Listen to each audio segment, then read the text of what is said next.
Бейтаныс жігітпен өткен түн. 2 бөлім. 1 жыл бұрын Аружанды мәжбүрлеп пәктігінен айырған жігіт қарсы алдында тұр. Ұлы әмірдің әкесі. Жоқ, мүмкін емес. Түсінбе әлде оңым бе? Ұлы әмір, аумаған әкесі екен ғой. Көздері, мұрыны. Мен ойлап кеттім. Өзіне сенімді болып келген Аружанның батылдығы су сепкендей басылып, не істерін білмей аптырып тұрып қалды. Аружан, деді Алан қабағын көтеріп, таң қалып. Сен мұнда не істеп жүрсің? 5 минут бұрын мен осында жұмыс істегенмін. Қазір сіздің бұйрығыңызбен жұмыстан босатылдым. Артқа бұрыла беріп еді. Аяғының астынан жер кетіп қалғандай, көз алды қарауытып, құлап бара жатты. Әрі қарай ештеңесінде жоқ. Аружан жұмсақ бір жерде жатқанын сезді. Көзін ашып еді, электр жарығы жарқырап көзін ауыртты. Қайда жатқанын түсінбей, өз-өзіне келе алмады. Біреудің өзінің қолынан ұстап отырғанын сезді. Аружан, саған не болды? Ер адам дауысы. Аружан көзін ашып қараса, қолын қысып ұстап, қасында өзіне төніп Алан тұр. Аружанды кабинеттегі диванға жатқызып қойыпты. Жетпеген осы еді. Аружан Аланның қолын тез арада қолынан босатып алды. Тұрмақшы болып, көтеріліп отырды да тұрып кетуге ұмтылды.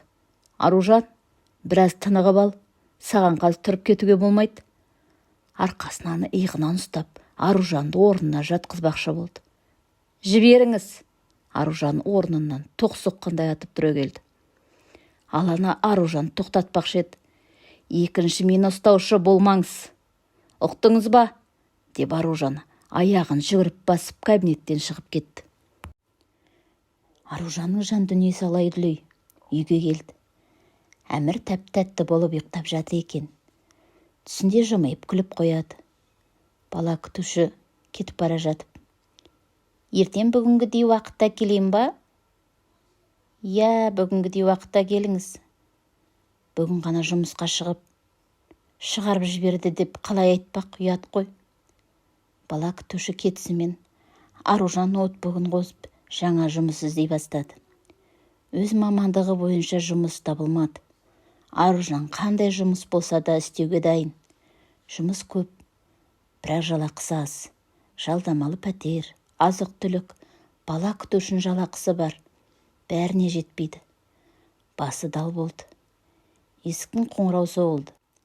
Бала күтуші бір затын ұмытып кеткен болар. Аружан есікті ашып қалды. Алдында Алан тұр. Аружанды зәре-құты қалмады. Бұның не істемек ойы бар? Сізге не керек? Деді Аружан үрейленіп. Аружан, сөйлесуге бола ма? Мен сізбен сөйлететін сөзім жоқ, деп есікті жауып алғысы келді. Алан есікті жапқызбай ұстап қалды. Жіберіңіз есікті. Менен аулақ жүріңіз. Аружан, көп уақытында алмайым. Үйге кіруге рұқсат ет. Айтатын сөзім бар. Аружан келіскенде амалсыздан артқа шегінді. Алан үйге кіріп, артынан есік жапты. Аружан асханаға өтті. Алан аяқ киімін шешіп, Аружанның соңынан келді. Үстіне киген қымбат костюм шалбар, галстугы өзіне керемет жарасып тұр. Түріне қарасаң сымбатты, талай қыздың арманы болатын жігіт. Деп тамағын бір кенеп алып Алан. Аружан, ертеңнен бастап жұмысыңа оралуыңа болады. Аружанның ойына жаман ойлар келе бастады. Бұл не үшін мені қайта жұмысқа алмақшы? Бұның бір жаман ойы бар. Мені қуыршақ қылдырып пайдаланбақшы. Әйтпесе мені қайтеді. Жоқ, мен сенің ойыншығың бола қоймаспын. Мені кім деп тұрсың? Деп ойы сансаққа жүгірді. Жоқ, рахмет. Керек емес. Мен жұмысқа шығамын. Келісіп қойғанмын. Өтірік айтуға тура келді. Бірақ дайын тұрған жұмыс жоқ еді. Өзің жас мамандарға мүмкіншілік беріңіз деп едің ғой. Саған мүмкіншілік берем. Алаңдамай жұмысыңа кірісе бер. Кәсіби тәжірибеңіз жоқ деп жұмыстан босаттыңыз. Енді қайта жұмысқа неге алмақшысыз? Сіздің ойлаған не ойыңыз бар? Егер бұрынғы болған жағдайға байланысты менімен ойнаймын деп ойламаңыз. Мен сізге ойыншық емеспін. Сол кезде мені мәжбүрледіңіз. Менің көнгеннен басқа амалым болмады. Ал енді айтып болсаңыз, үйден шығыңыз. Аружан орнынан тұрып, есікті меңзеді. Алаңда тұрып: Аружан, артық жаман ойым жоқ. Сол түн үшін сенен кешірім сұраймын. Мен мас болып қалыппын. Не істегеніме өзім жауап бере алмадым. Кешір. Осы кезде Әмір оянып кетті. Іңгәлап жылай бастады. Аружан қатты сасып қалды. Алаң таң қалып Аружанға қарады. Жоқ, ол Әмір оның ұл екенін білмеуі тиіс. Егер менің балам екенін білсе, ол бәрін біліп қояды. Көрші баласын уақытша тастап кетіп еді, деп Аружан жатын бөлмеге кіріп кетті. Аружан ұлын қолын алып, бауырына басып емізді. Әмір бас салып, ашқарақтанып, екі танауы пысылдап еміп жатыр. Алан ендігі кетіп қалды ма екен? Әлде отыр ма? Бала емізіп отырғанда қазір кіріп келсе қайтем? 15 минуттай бөгеліп, Аружан баланы тыныштандырып бөлмеден шықты. Алан асханада өзін тосып әлі отыр екен. Аружан, ештеңеге алаңдама. Менің басқа арам ойым жоқ. Ертеңнен бастап жұмыс істей бер. Әмір іңгәлап қайта жылай бастады. Аружан Аланнан тез құтылу үшін: Жақсы, ертең жұмысқа шығам, деп шығарып салды. Жаман ойым жоқ дейді. Мүмкін істеген ісіне өкініп жүрген болар. Өзіме тиіспесе жұмысымды істеп жүре берейін. Жалақысы да жоғары, деп Аружан ертеңгісі жұмысқа шығуға бекінді. Аружан баласын күтушіге тапсырып, жұмысқа келді. Аружанды көрген Маржан: Аружан, сені жұмыстан шығарып жіберген жоқ па еді? Таң қалып: Кеше жаңа бастыққа кіріп сөйлестім. Маған бір мүмкіндік берді. Жақсы болған екен? Маржан шын көңілмен қуанып жұмыста отырып, ұлын сағынып кетті. Күні бойы баласын емізбеген, төсі сыздап тұр. Күні бойы компьютер мониторына телміріп, Аружан шаршаған енді седі. Өзіне жүктелген жұмысын мұқият ұқыпты орындады. Жұмыстан қайтатын уақытта болды. Жұмысын аяқтап, компьютерді өшірді де сөмкесін алып үйге қайтпақшы болды. Ұлым мазасызданып жылап жатқан болар. Аружан үйге қайтуға асықты. Офистан шығып, көлікте тұратын тұрақтың жанына өтіп бара жатыр еді. Үлкен қара түсті жап-жаңа қымбат көліктің ішінен Алан шығып: Аружан. Аружан жалт қарады. Алан жымиып Аружанға қарап келеді. Жүр, үйге жеткізіп тастайын. Аружанның бойын қорқыныш биледі. Басына әлде қандай ойлар келе бастады. Жоқ, рахмет, керек емес. Бұрылып жүре бергені сол еді.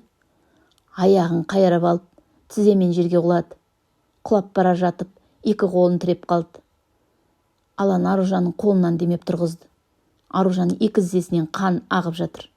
Екі қол сырылып кеткен. Алан Аружанды көтеріп алып, көлігіне беттеді.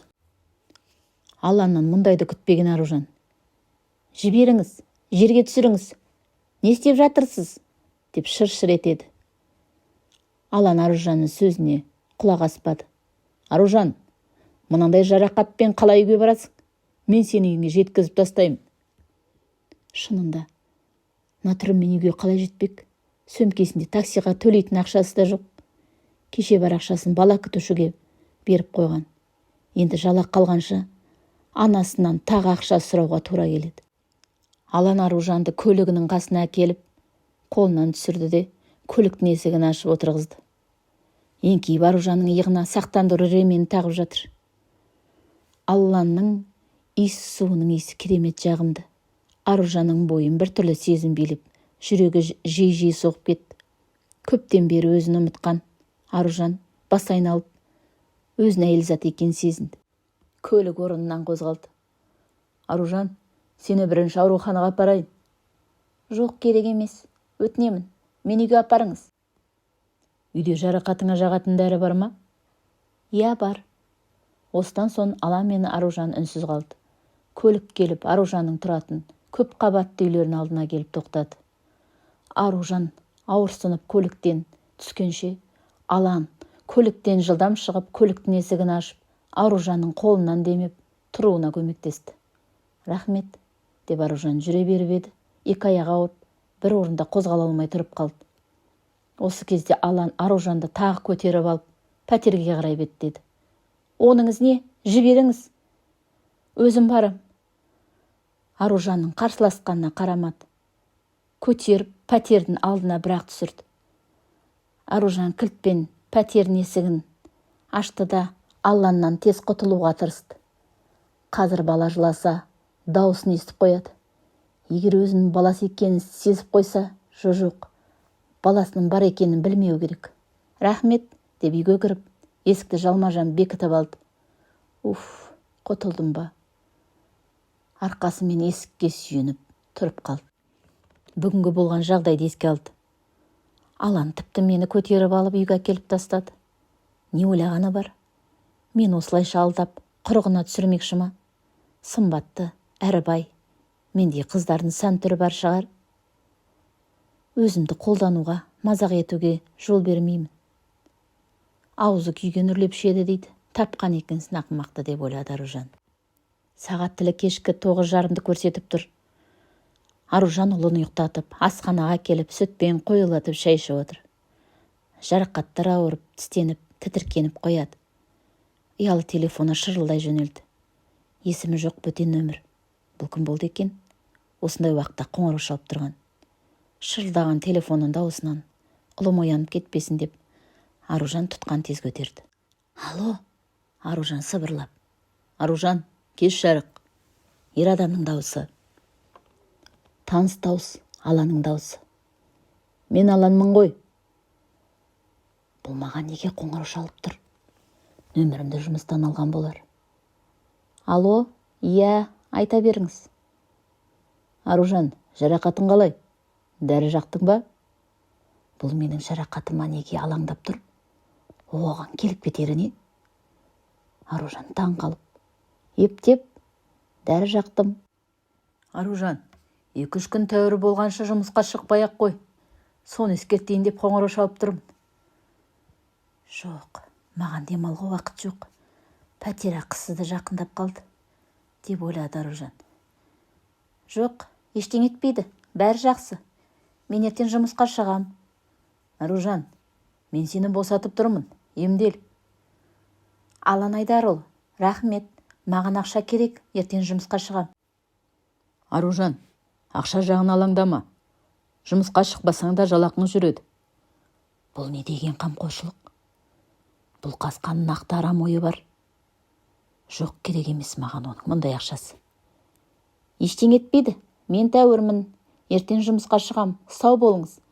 Аружан тұтқаны қоя салды. Аружан таңертең әдеттегідей жұмысқа келді.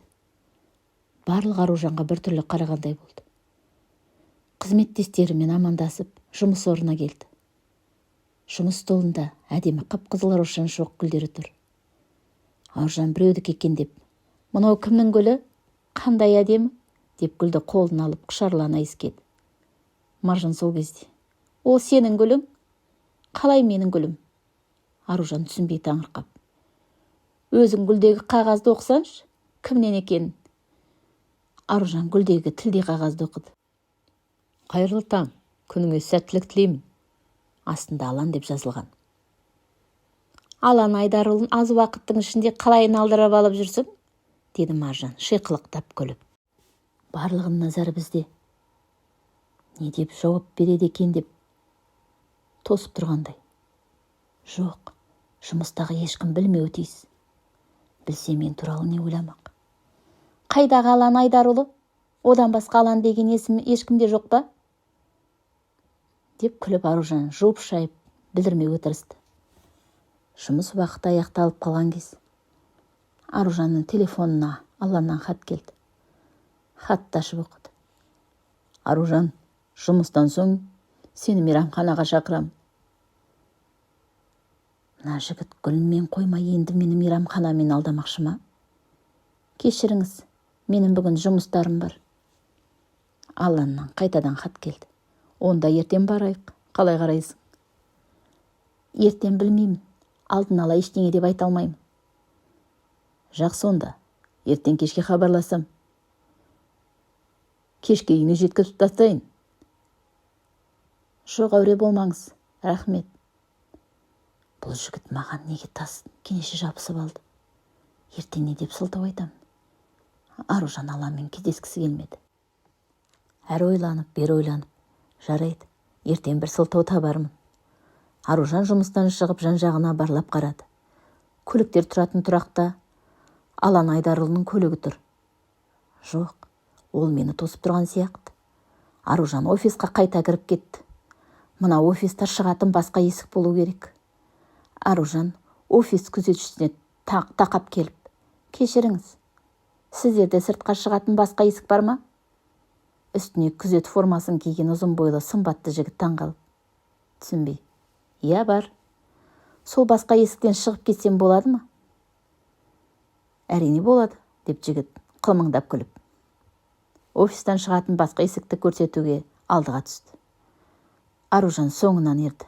Жігіт келе жатып артына бұрылып: қай бөлімде істейсіз? Деп сөзге тартпақшы болды. Сараптама бөлімінде. Сізді бұрын көрмеппін. Жұмысқа тақауда тұрдыңыз ба? Я, тақауда. Бәсе, сізді бірінші рет көріп тұрмын. Есіміңіз кім болады? Аружан.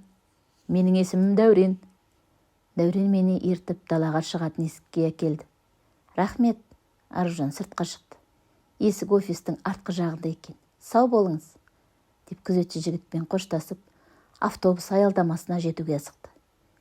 Ертесі жұмысқа келсе, жұмыс столының үстінде тағы раушан шоқ гүлдері тұр.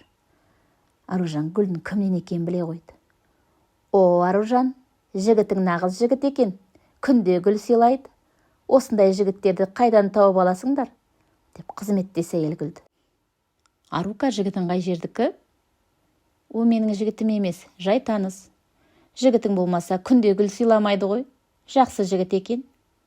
Өзі сияқты досы жоқ па? Маржан күліп: досының бар жоғын білмеймін, деп сөзден қашқақтап, Аружан гүлді суға салды. Гүлді лақтырып жіберейін десе, тағы артық сөз болады. Және де мынадай әдемі гүлді лақтырып жіберуге обал.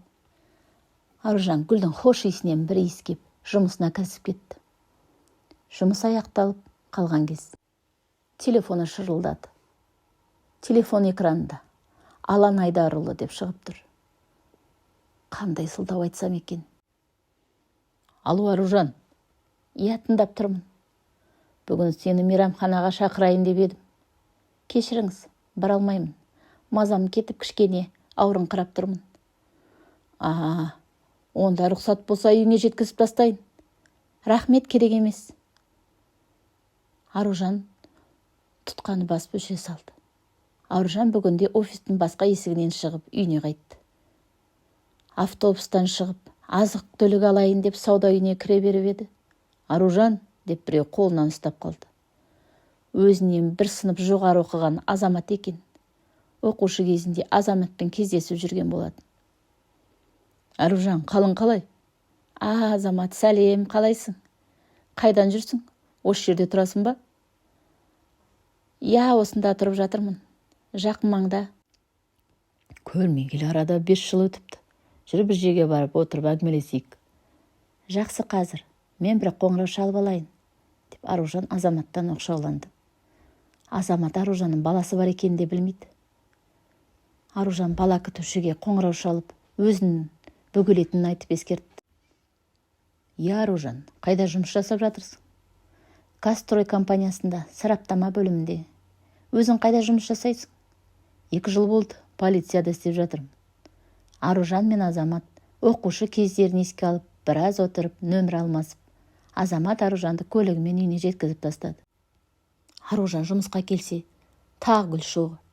Жоқ, бұл болмас. Жайтқанға түсінбейді. Қалайда Аланның бетін қайтарып тастауым керек. Телефонды алып, Аланға хат жазды. Алан Айдарұлы, неге күнде гүл жібересіз? Ендігәрі гүл жібермеңіз. Мазамды алмаңыз. Менің басым бос емес, деп жіберген сол. Алан тосып отырғандай бірден қабылдап оқыды. Ертесі жұмысқа келді. Ешқандай гүл жоқ. Енді түсінген болар. Мазамды енді алмас. Бетін қайтарғанға жұмыстан шығарып жібермес. Жұмыс аяқталып, Аружан үйге қайтпақшы болып офистан шықты. офистің алдында шыттай киініп алған, күзетте істейтін ана күнгі Дәурен деген жігіт тұр. Сәлем, Аружан. Сәлем. Қалың қалай? Жақсы. Аружан, рұқсат етсен сені мейрамханаға шақырайын дегенмін. Рахмет, Дәурен. Менің басым бос емес. Аружан тез құтылу үшін. Кешір. Өкінішті. Кеш кездесіппін. Әттен ертерек кездескенде, Дәурен өкініш білдіріп. Жігітіңнің бағы бар екен, сендей қызды кездестірген. Аружан Дәуренмен қоштасып кетіп бара жатқаны сол еді. Аружан, таныс дауыс, Алан. Бағана басым бос емес деп түсінікті айттым ғой.